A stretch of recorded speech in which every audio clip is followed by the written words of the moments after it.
بسم الله الرحمن الرحيم. اللهم صل أفضل صلاة على أسعد مخلوقاتك حبيب الله محمد وعلى آله وصحبه وسلم عدد معلوماتك ومداد كلماتك كلما ذكرك الذاكرون وغفل عن ذكره الغافلون. نوينا تقربا إلى الله تعالى وإلى حضرة النبي المصطفى محمد صلى الله عليه وسلم شيء لله. الفاتحة. أعوذ بالله من الشيطان الرجيم. بسم الله الرحمن الرحيم. الحمد لله رب العالمين الرحمن الرحيم مالك يوم الدين. إياك نعبد وإياك نستعين. اهدنا الصراط المستقيم صراط الذين أنعمت عليهم غير المغضوب عليهم ولا الضالين آمين. السلام عليكم ورحمة الله وبركاته. الحمد لله رب العالمين والصلاة والسلام على أشرف الأنبياء والمرسلين سيدنا محمد وعلى آله وصحبه أجمعين. أشهد أن لا إله إلا الله وحده لا شريك له وأشهد أن سيدنا محمدا عبده ورسوله. اللهم فصل وسلم وبارك على سيدنا محمد الفاتح لما أغلق والخاتم لما سبق ناصر الحق بالحق والهادي إلى صراطك المستقيم وعلى آله وصحبه حق قدره ومقداره العظيم. أما بعد، سبحانك لا علم لنا إلا ما علمتنا إنك أنت العليم الحكيم. قال رب اشرح لي صدري ويسر لي أمري واحلل عقدة من لساني يفقه قولي وعنده مفاتح الغيب لا يعلمها إلا هو ويعلم ما في البر والبحر وما تسقط من ورقة إلا يعلمها ولا حبة في ظلمات الأرض ولا رطب ولا يابس إلا في كتاب مبين. صدق الله العظيم وبلغ رسوله الكريم ونحن على ذلك من الشاهدين والشاكرين والحمد لله رب العالمين. Hadirin para jamaah sekalian yang dirahmati oleh Allah Subhanahu wa taala, alhamdulillah kita panjatkan rasa syukur kita kepada Allah Subhanahu wa taala. Allah telah mengumpulkan kita kembali, mempertemukan kita kembali dalam majelis ta'lim, majelis belajar yang insyaAllah dengan kita belajar ini menjadikan iman kita semakin bertambah, ketaatan kita, amal kita semakin baik, semakin bertambah, barakah hidup dunia dan akhirat. Amin ya rabbal alamin. Selanjutnya salawat serta salam kita haturkan keharibaan kita, junjungan kita, suri tauladan kita Nabi besar Muhammad sallallahu alaihi wasallam serta para keluarga, para sahabat, para pengikut yang taat hingga akhir zaman, dan mudah-mudahan kita semua termasuk ke dalam golongan umat beliau yang kelak berkumpul bersama beliau kemudian mendapatkan pertolongan atau syafaat beliau di yaumil akhirat. Amin ya rabbal alamin.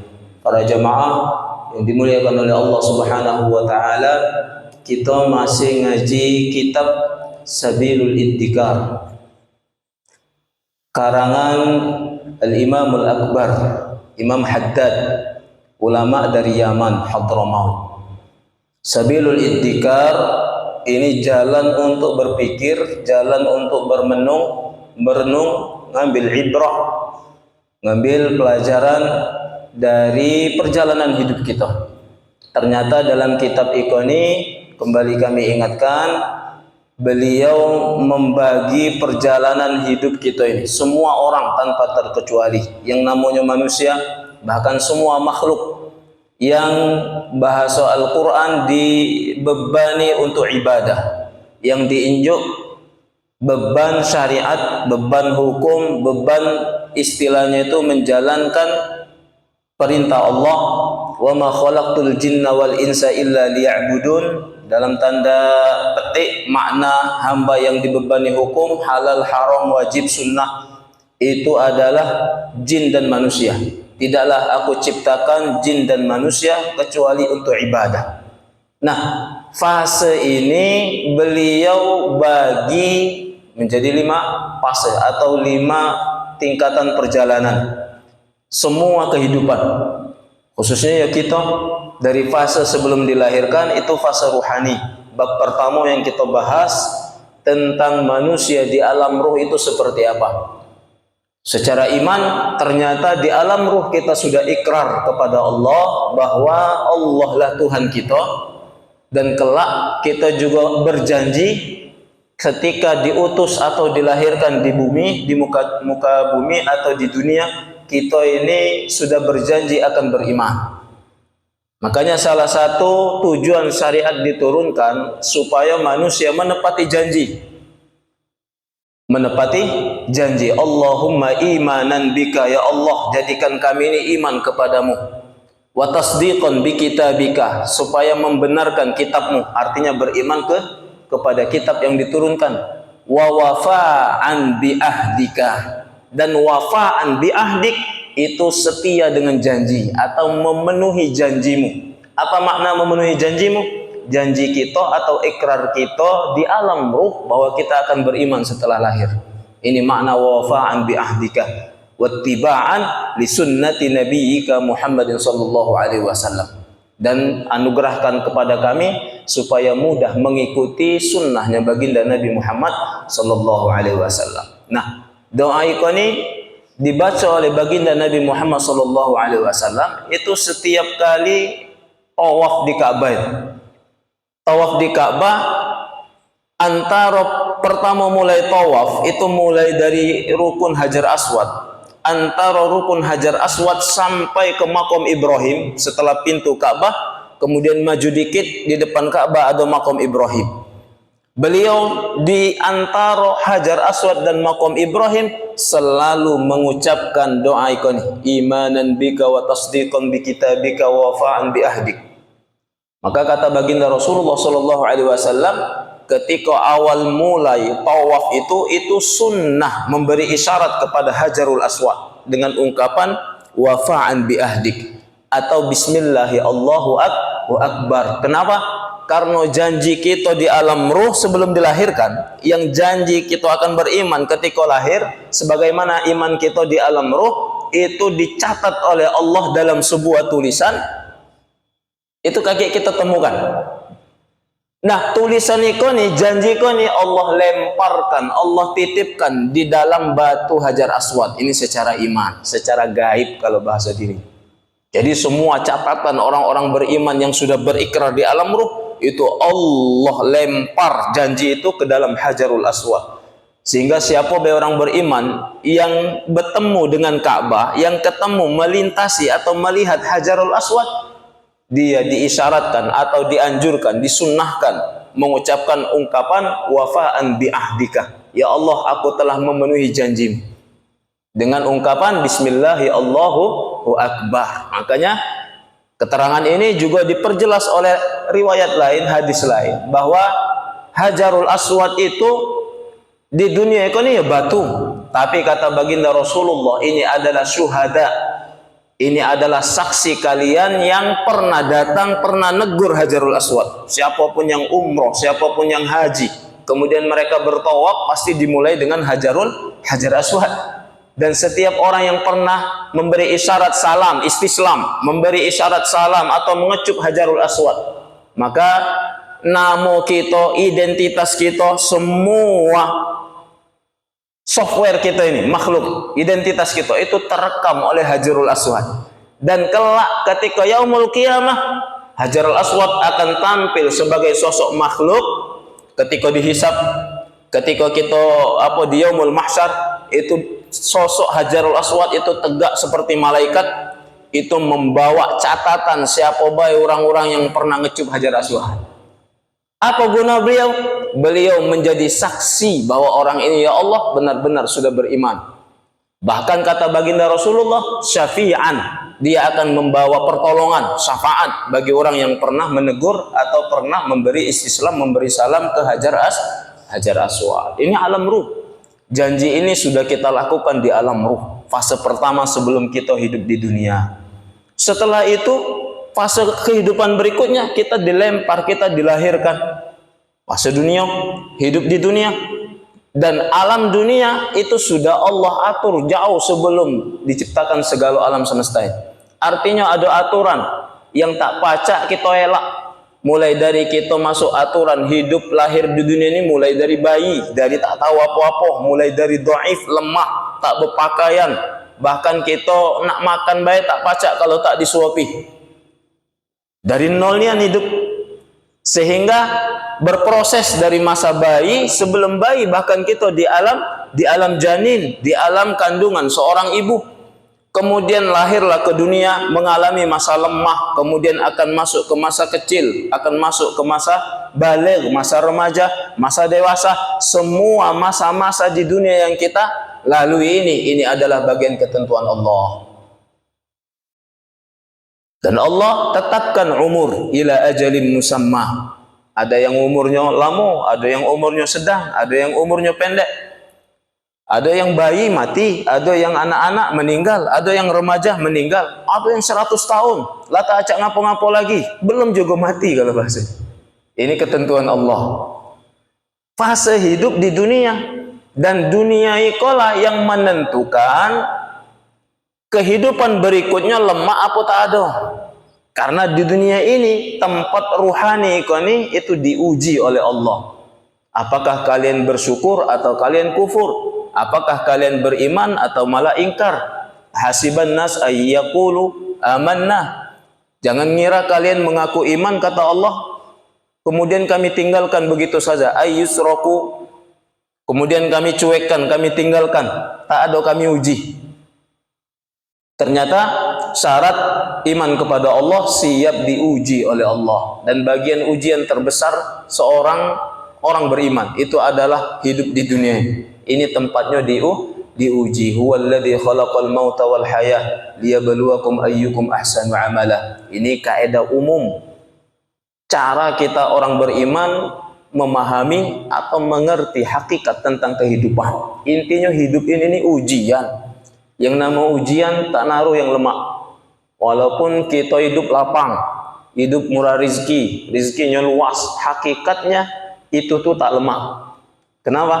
Karena akan terasa semua nikmat yang Allah berikan itu akan diyus'al, akan ditanya. Tsumma latus'alunna yauma idzin 'anil na'im. Dalam surat At-Takatsur. Ya kan? Alhaakumut takatsur hatta zurtumul maqabir kalla sawfa ta'lamun. Kalla sawfa ta'lamun thumma kalla sawfa ta'lamun. Kalla law ta'lamuna 'ilmal yaqin latarawunnal jahim thumma latarawunnaha 'ainal yaqin thumma latus'alunna yauma idzin 'anil na'im. Kalian akan ditanya sedikit saja nikmat yang kalian alami, rasakan, fasilitas Allah. Itu di dunia ini, itu akan ditanya oleh Allah. Baginda Nabi suatu ketika, ini contoh, kalau semua kelapangan, semua rizki yang luas, itu adalah bagian dari ujian. Tak lemak yang namanya ujian. Uji kita ya lemak. Baginda Nabi itu lebih dari 4 hari. Dalam riwayat itu tak makan kenyang, kecuali hanya sedikit, ngilangkan lapar baik. Tiba-tiba di hari yang keempat, Nabi itu belum makan sama sekali. Sampai raut wajah atau ekspresi Nabi itu terbaca oleh sahabat yang lain. Sayyidina Abu Bakar As-Siddiq, Sayyidina Umar, kemudian Abdurrahman bin Auf. Ini orang-orang kaya, orang-orang berduit. Bahasa kitanya melihat ekspresi Nabi pecah kelaparan. Lain. Ternyata salah satu di antara karakter para sahabat itu, mereka itu tak galak lebih pakam daripada Nabi. Artinya secara penampilan tak galak lebih menonjol. Dari segi makanan tak galak makan dulu kalau tidak Nabi dulu yang makan. Artinya kalau Nabi lapar kami tak boleh kenyang. Itu Sayyidina Abu Bakar nanya terang-terangan, wahai Rasulullah, aku lihat pecahnya kamu kelaparan. Kemudian Rasulullah tersenyum. Bukankah raut wajahmu juga itu nunjukkan pucat itu bahasa diri? Kelaparan juga kamu ini. Tertawalah Sayyidina Abu Bakar. Bak mano kami nak makan ya Rasulullah? Sedangkan kami lihat dirimu selalu jarang makan, selalu lapar. Jadi kami tak berani makan dulu sebelum melihat Rasulullah lah kenyang atau raut wajah yang segar. Ternyata ini ditiru juga, dilakukan oleh Sayyidina Umar, oleh Abdurrahman bin Auf. Singkat cerita, bertiga sahabat tadi itu mengetahui Rasulullah lapar. Rasulullah juga ternyata ngerti kalau mereka juga lapar. Alhasil kata Rasulullah, payuh kita nyari makan kalau bahasa diri. Oh, zaman itu ya tak naruh rumah makan. Cari makan Rasulullah itu, Rasulullah menghampiri satu sahabat. Dalam riwayat ini Abdullah ibnu Jubair. Riwayat lain mengatakan itu ada Talha Ubaidillah bin Abi Talha. Intinya ke rumah sahabat. Baik itu Rasulullah datang, ternyata sahabat itu lagi di kebun. Tapi ada bininya. Kata bininya, ya Rasulullah kamu tunggu dulu, aku nyuruh orang untuk manggil lakiku. Baik itu orang datang manggil lakinya, bahwa Rasulullah bertamu, bercepat balik. Abu Talha, baik itu balik kalau bahasa diri, dek, kamu adunlah gendum segala macam, aku nak nyembelih kambing. Disembelihnya lah kambing, masak tegal. Beliau sebelum menyembelih kambing itu dari kebun lah bawa buah-buahan segar. Kalau bahasa kita apa? Makanan pembuka. Datang menghampiri, ya Rasulullah mohon maaf, aku tak ada di rumah lagi di kebun. Ini sekedar makanan pembuka. Jangan balik dulu sebelum hidangan kami ini kalian nikmati. Alhasil Rasulullah makan buah-buahan sama sahabat. Singkat cerita, setelah buah-buahan habis, datanglah masakan. Makan besar. Nah, Rasulullah, kalau sahabat mikirnya baik kok. Kami tak galak makan duluan sebelum Rasulullah yang makan. Kami tak galak kenyang duluan sebelum Rasulullah kenyang. Nah, malah Rasulullah sebaliknya. Nah, inilah salah satu perkataan Imam Ghazali. Hebatnya baginda Nabi Muhammad SAW. Itu sampai dikhitab oleh Allah, kalau bahasa kita, diinjau aturan oleh Allah, dididik oleh Allah, wakhfid janahaka limanittaba'aka. Bahasa dirinya, ya Muhammad, wakhfid janahaka, kamu harus rendah hati, kamu harus sopan, kamu harus beradab. Sama siapa? Sama orang-orang yang mengikuti kelas Nabi. Itu disuruh oleh Allah sopan sama murid-murid, sopan sama sahabat-sahabat. Ibarat bahasa kita ya raja, pemimpin besar. Ini harus sopan sama Perdana Menteri, harus sopan sama ini baginda Nabi. Sehingga apa yang dilakukan para sahabat, tak galak makan duluan sebelum Nabi makan. Ternyata Nabi juga itu. Saking sopannya Nabi, masing-masing sahabat itu disuapinya. Karena mereka tak berani makan duluan. Kata Nabi makan. Suapinya sekok-sekok, makan. Kata Sayyidina Abu Bakar sampai kenyang. Kalau bahasa diri disuapi Nabi tadi. Rasanya kenyang laku daripada Nabi. Ini komentar kita orang dusun ini kan. Alhasil, setelah Nabi mengatakan, Mbak Mano lah kenyang, jadilah Nabi kata, kamu pula yang makan. Mbak Mano Abu Bakar kenyang, Sayyidina Umar kenyang, yang lain kenyang. Mereka sudah kayaknya tak naruh lagi tempat kecuali untuk air minum baik. Akhirnya Nabi makan. Setelah Nabi makan, yang mereka anggap Nabi merasa kenyang, kemudian Nabi nangis terseduh-seduh. Oh, nangis kata Sayyidina Abu Bakar. Aku melihat Nabi sampai bergetar badannya, itu menangis ternyata. Itu saking hebatnya nangis, ya, bahasa dirinya sampai bergaya-gaya badan. Setelah Nabi nangis, akhirnya mereka tak kelemahan. Apalah salah kami ini? Apa kami ini kurang beradab? Apa kami ini kurang sopan dengan Nabi? Kami ini malah merepotkan Nabi. Beliau yang malah ngajak kami makan, bukannya kami yang ngajak beliau makan. Intinya persepsi sahabat yang ikut itu macam-macam. Alhasil dari tangisan Nabi terkeluarlah ayat, terucaplah dari lisan baginda Nabi ayat yang tadi kita baca akhir surat At-Takatsur. Tsumma latus'alunna yauma idzin anin na'im. Wahai sahabatku, aku menangis karena aku takut. Kita ini sudah melampaui, istilah bahasa kita, melampaui lemak, kenyang penuh perut kita. Ini nikmat yang besar. Nah, bayangkan tidak ada nikmat kecil sedikit pun yang dirasakan seseorang kecuali akan ditanya oleh Allah. Nah, kita inilah banyak nerima nikmat. Lah kenyang nian kalau bahasa diri. Nabi nangis khawatir akan dipertanyakan oleh Allah. Makanan yang masuk tadi. Ini bahasa pelajaran kata para ulama. Hakikat hidup itu ya ujian. Sehingga yang namanya ujian itu tak naruh yang lemah. Sekalipun kita menerima nikmat yang banyak, sekalipun anggapan kita contoh Nabi yang paling banyak menerima nikmat dunia itu Nabi Sulaiman. Nabi Sulaiman baik, itu nangis-nangis. Kalau bahasa dirinya nangis-nangis khawatir apa yang dialami baginda Nabi Muhammad. Khawatir semua harta yang beliau terima dari Allah, kuasa itu kalau bahasa dirinya tak naruh manfaat atau tak naruh memberi syafaat, tak nolong beliau di hadapan Allah, malah nyusahkan.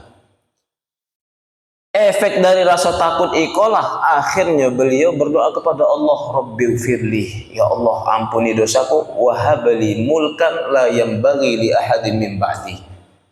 Semua nikmat yang aku peroleh ini sungguh sangat besar, sungguh sangat luar biasa. Semua makhluk takluk atau tunduk di bawah perintah Nabi Sulaiman.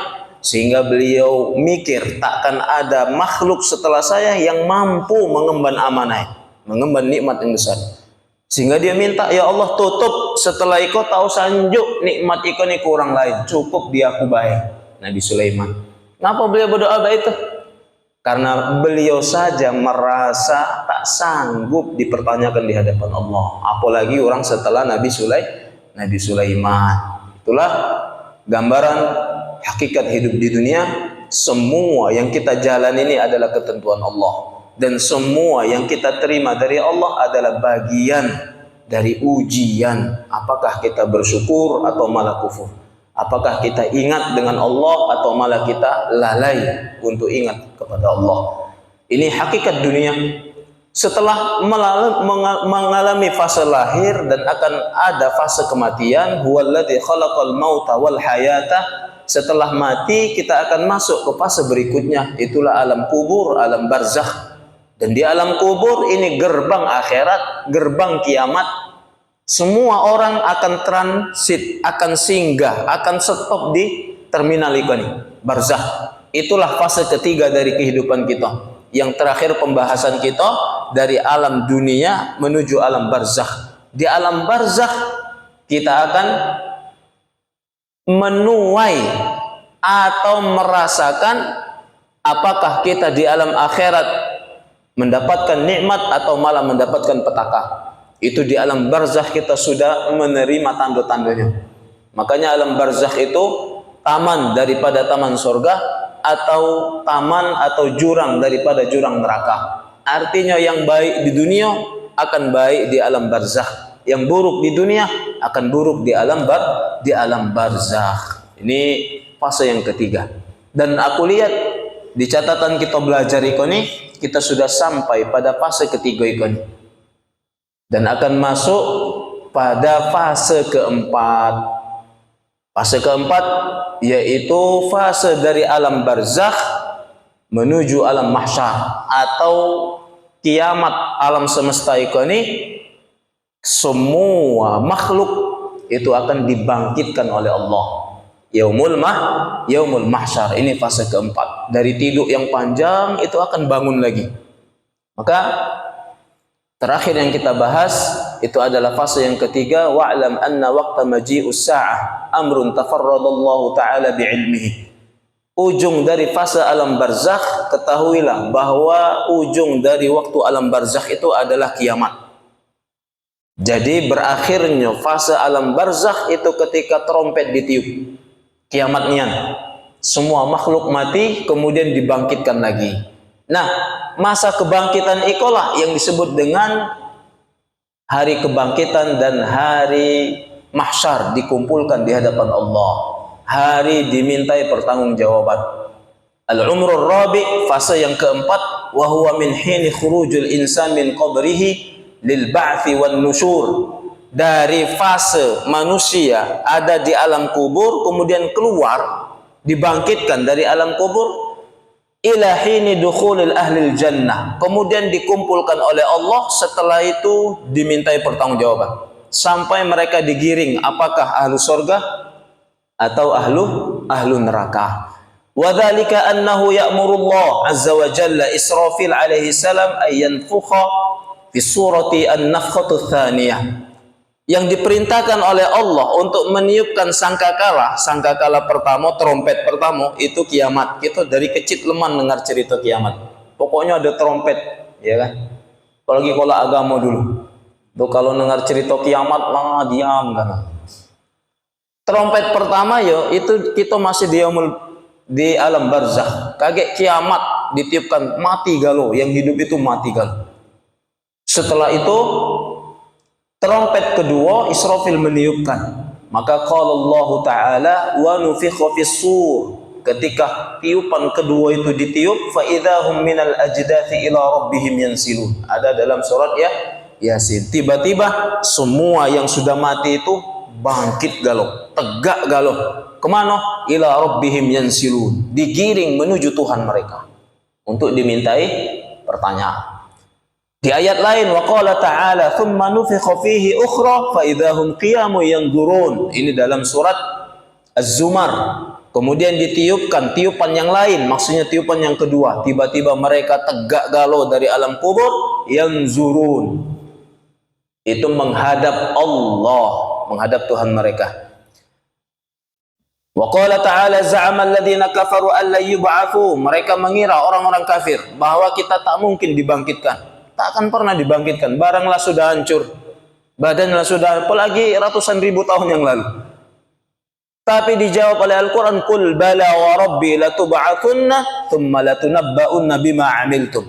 Bahkan lebih dari itu kalian akan dibangkitkan, lebih daripada kesaksian kalian yang sudah hancur. Ya kan, uji kita lah hancur jadi tanah, ada yang jadi debu, ada yang meledak oleh musim bakari, oleh bom segala macam, tak bersisa sama sekali. Lebih dari itu, tak naruh bekas sama sekali malah. Itu tetap kata Allah, akan aku bangkitkan, akan aku mintai pertanggungjawaban perbuatan kalian dunia. Wa dzalika 'ala Allah yasir, bagi Allah itu sangatlah mudah. Ini firman Allah. Wa ma khalqukum wa la ba'thukum illa ka nafsin wahidah. Tidaklah kami ciptakan kalian yang banyak, kemudian tidaklah kami bangkitkan kalian yang banyak, kecuali seperti satu tiupan. Ditiup, maka bangkit galau-galau. Innallaha sami'un basir. Ini surat Luqman. Wa qala ta'ala awalam yarau kaifa yubdi'ullahul khalqa thumma yu'iduh. Tidakkah kalian melihat bagaimana Allah awal menciptakan kalian? Bahkan dalam Al-Quran dijelaskan bahwa awal penciptaan itu yang lebih sulit. Masih nak nyusun bahan mentahnya, masih nak merakit, paham maksudnya? Kemudian setelah kalian dihancurkan, Allah lebih mudah mengembalikan pula, karena secara master face atau bahasa komputer bahkan, ya kan, cak HP kita ini lah rusak, tapi ada softwarenya, master face-nya, itu yang masih belum rusak. Ketika yang itunya masternya ini belum rusak, bawa baik ke pabrik. Bapak lebih mudah lagi bikin HP yang sama. Istilah bahasa Al-Quran, awal penciptaan itu malah lebih sulit, lebih susah. Sekarang kalian malah menganggap kita yang lah hancur itu tak mungkin baliklah. Malah kata Allah, inna dzalika 'alallahi yasir. Itu malah lebih mudah malikinnya. Di dalam surat Al-Ankabut. Wa qala ta'ala dzalika bi anna Allah huwal haq wa annahu yuhyil mauta. Itulah berita dari Allah, tidak ada keraguan di dalamnya, hak, bahwa Allah zat yang maha menghidupkan semua yang mati. Wa annahu ala kulli syai'in qadir. Iman kita qadirun ala kulli syai'. Allah mempunyai sifat yang namanya mampu atas segala sesuatu. Wa qala ta'ala, ayat lain, beliau di awal ini mencantumkan banyak firman Allah. Wa min ayatihi annaka taral arda khashi'atan fa idza anzalna 'alaiha al-ma'a ihtazzat wa rabat. Di antara tanda-tanda kebesaran Allah, kamu lihat bumi, tanah kita yang tadinya tandus, kemarau, misalkan kemarau panjang, sapi kita ini kurus galau. Padang tak berumput, tanah mereka-reka, iya kan? Banyak sapi keridasan kalau bahasa ini, binatang-binatang kita. Bertanam apa bahasa kita? Tak oleh bertanam itu tak tumbuh, tak ngasil. Itu musim kemarau.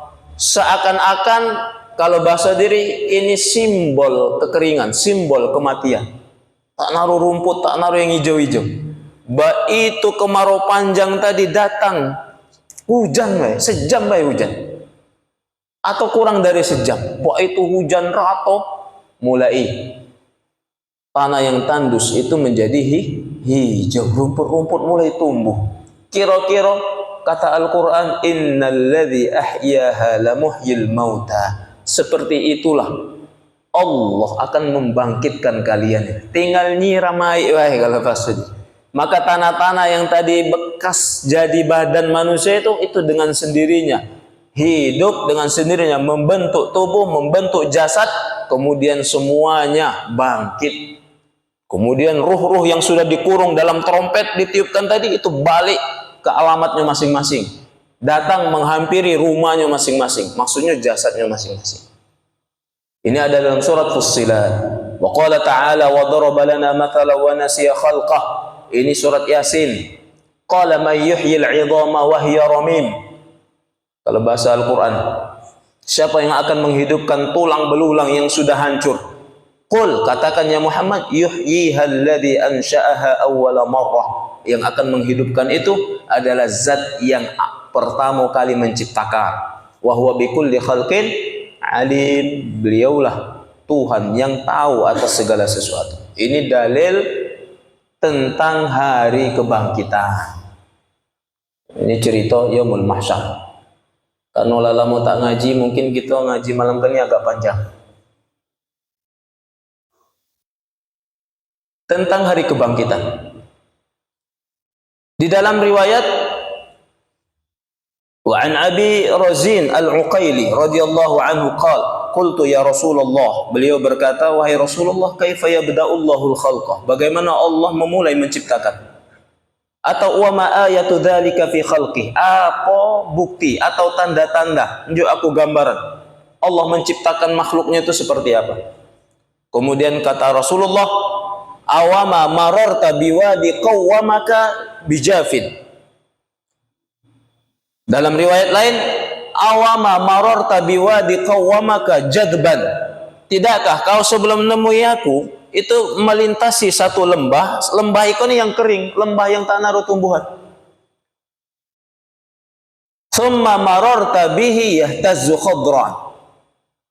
Kemudian engkau pasti pernah melalui lembah itu, kondisi lembah itu sedang hijau. Kira-kira kata Rasulullah sallallahu alaihi wasallam, fatilka ayatun dzalika fi khalqi. Kira-kira baitulah Allah bakal membangkitkan atau menciptakan ulang makhluk-makhluk yang sudah hancur ini. Wa dzakarul Qurtubi rahimahullah fi kitab at-tadhkirah. Imam Qurtubi punya kitab namanya Tadhkirah fi haditsin tawil, dalam hadis yang panjang, an Abi Hurairah. Ini dalil hadis, setelah tadi dalil Al-Qur'an. Ila qaulihi ta'ala jalla thana wa taqaddasat asma'uh. Sampailah pada ayat lillahil wahidil qahhar, surat Ibrahim. Semua makhluk itu milik Allah, semua jagat raya milik Allah. Allah mempunyai zat wahid yang esa, tunggal, al-qahhar, yang perkasa atau mampu atas segala sesuatu. Kemudian ayat yauma tubaddalul ardu ghairal ardi was samawat. Hari yang bumi ini akan digulung, akan diganti setelah dikiamatkan, kemudian dibikin lagi, itulah mahsyar, hamparan, dilebarkan. Yang bumi planet tadi itu yang bulat-bulat, gilik-gilik, kalau bahasa diri, hari kiamat dihancurkan, meledak galau. Itu kaget yaumul mahsyar, semua bahan planet-planet, bahan bumi segala macam itu dihamparkan oleh Allah. Itu bahasa tafsir Imam Qurtubi, fayabsutuha baston, dihamparkan semua dataran tanah. Akan kumpul manusia pertama sampai manusia terakhir, tak tahu berapa juta miliar jumlah manusia. Lah bayangkan bumi kita ini yang penduduknya bakari kan itu 7 miliar. Uji orang barat yang sudah neliti. Kalau polusi manusia kan, ini yang lahirnya banyak, tak naruh program KB kalau bahasa dia. Tapi yang matinya dikit, maka mereka beranggapan bumi ini akan penuh. Maksudnya ada anggapan bumi ini akan penuh, sehingga mereka punya inisiatif pindah ke planet Mars. Oh, lah azan Pak. Benar? Sudah ngepak belum? Nah, beranggapan akan penuh. Artinya ini anggapan manusia. Bumi ini kalau nak nampung manusia pertama sampai manusia terakhir, itu tidak temuhat kalau bahasa dia. Lah manusia yang hidup bakari dianggap oleh orang barat saja yang jumlahnya lebih dari 7 miliar. Ini punya potensi kalau mereka umur panjang dan banyak generasi manusia. Mereka beranggapan ada potensi tak temuat bumi kan. Nah, bayangkan kalaulah bumi ini nak nampung manusia pertama sampai manusia terakhir, itu tak temuan. Makanya bahan-bahan bumi, semua planet-planet dihancurkan oleh Allah. Tubaddalul ardu ghairal ardi was samawat. Bahkan langitnya pun yang tadi 7 lapis itu juga dirapatkan, digulung oleh Allah. Ada dalam surat Al-Hajj, ada dalam surat Al-Anbiya, yauma natwis samaa'a katayyi sijillil lil kutub. Tadi langitnya itu seperti lembaran, itu berlapis-lapis. Baitu kiamat Allah jadikan satu jilid berdepok, dijadikan satu lembar lapisan. Planet-planet juga itu dihancurkan, dijadikan sekok dataran tanah yang sangat terhampar luas. Tak naruh istilahnya tadi yang pacak ngukurnya. Perjalanan berapa kata Rasulullah? Wa yamudduha maddul adyamul uqazi la tara fiha iwajan wala amtah. Saking datarnya kita ini ngelihat tak naruh bahasa dirinya tanah gundukan, tak naruh tanah gunung atau tanah jurang, tak naruh datar, tak ada belok, tak ada bengkak kalau bahasa diri. Pokoknya iwajan wala amtah, lurus tanah. Disinilah manusia akan dikumpulkan. Oke, ini gambaran yaumul mahsyar. Tsumma yuzjirullahul khalqa zajratan wahidah. Sekali tiupan semua makhluk yang tadi tertanam itu topak tegak galuh. Itu ayat yang tadi dikatakan fa idzahum qiyamun yanzurun. Tiba-tiba mereka langsung tegak galuh. Cak kita bangun dari tidur. Ngelihat keadaan. Bagaimana cara Allah mengembalikan jasad? Dalam satu riwayat, "Tsumma yanzilullahu 'alaikum ma min tahtil 'arsy." Setelah terhampar tanah tadi, kemudian Allah turunkan hujan. Dari mana? Dari bawahnya arsy. Kan arsy itu kan di sekitar arsy itu kan lautan, itu air. Nanti dari situ jatuh air, nimpo ke padang mahsyar ikan. Yang tadinya bahan mentahnya ya bumi dan planet-planet yang lain.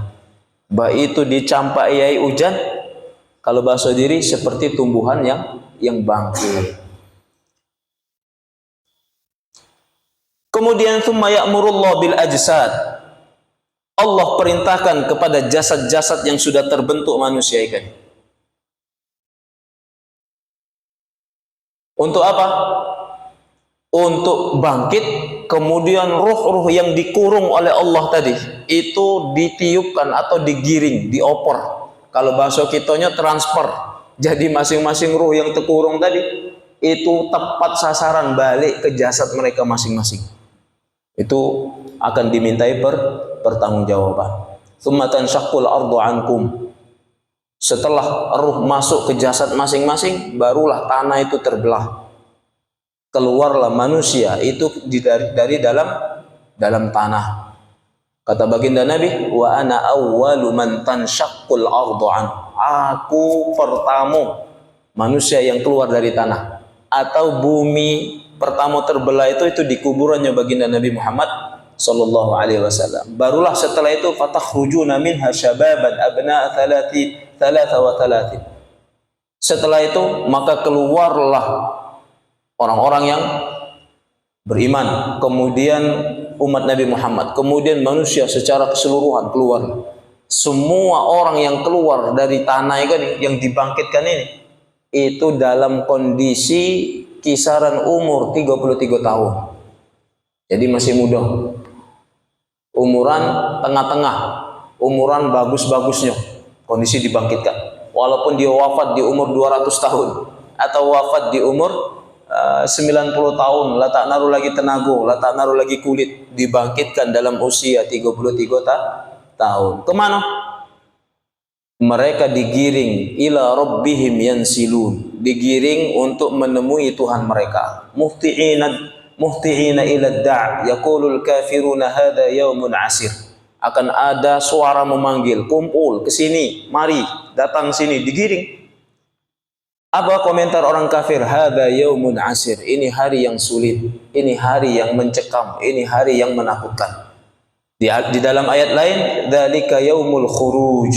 Ini dalil hari manusia dikeluarkan dari tanah.